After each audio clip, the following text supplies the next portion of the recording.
E aí pessoal, recebe meus cumprimentos de acordo ao hora do dia. Daqui eu vou subir que é real, mais conhecido como Rei delas.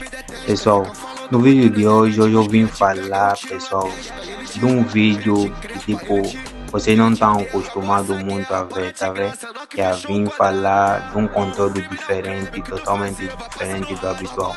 Então pessoal, como vocês podem ver, esse meu iForce que foi ofertado me ofertaram esse iForce branco, mas como todo mundo tem um iForce comum, né?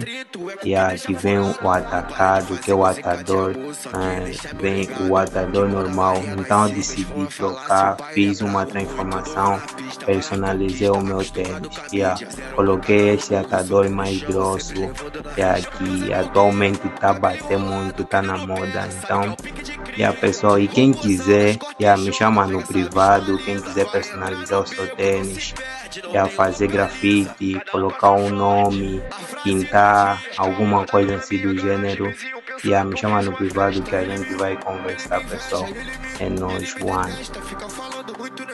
Meus cria te pega um tiro na testa. Ele te crepa, ele te enterra. Tudo é de fato o que parece ser o que você pensa que é. Puta leva de ralo, falso amigos flui e depois mete o pé.